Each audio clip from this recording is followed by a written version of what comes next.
আজ বানাবো আলু পরোটা। তার জন্যই আমি এখানে নিয়ে নিয়েছি 1 কাপ ময়দা, দিয়ে দিয়েছি সামান্য লবণ, একটু দিয়ে দিলাম রিফাইন তেল। ভালোভাবে এটাকে ময়ান দিয়ে নেব। এরপর এর মধ্যে সামান্য জল মিশিয়ে এটার একটা ভালোভাবে ময়দার ডো বানিয়ে রেখে দেব।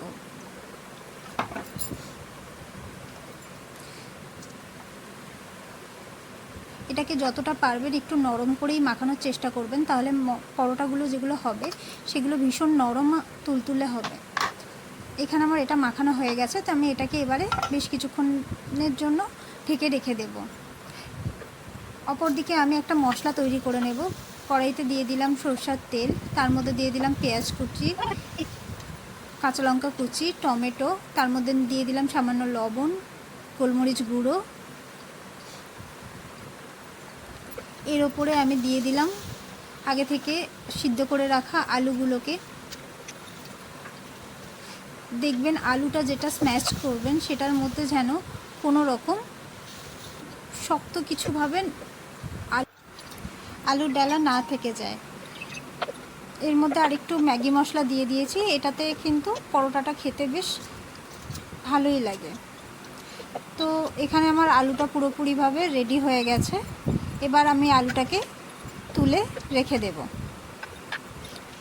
এরই মধ্যে আগে থেকে মাখানোর যে ময়দাটা ছিল সেটাই আমি লেচি কেটে নিয়েছি। এরপর প্রত্যেকটা লেচির মধ্যে আলুর পুরগুলোকে ভরে ভালোভাবে এটাকে মুড়ে আমি রেখে দিচ্ছি।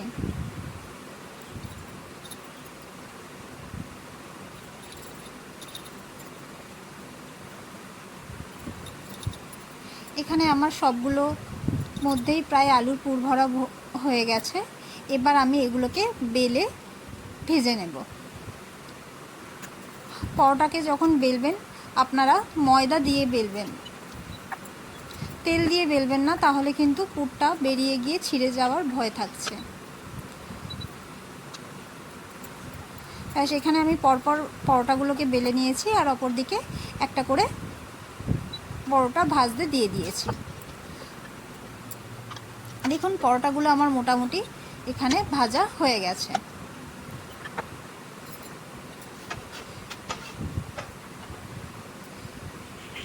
দেখুন প্রত্যেকটা পরোটাই কিন্তু ভীষণ নরম হয়েছে।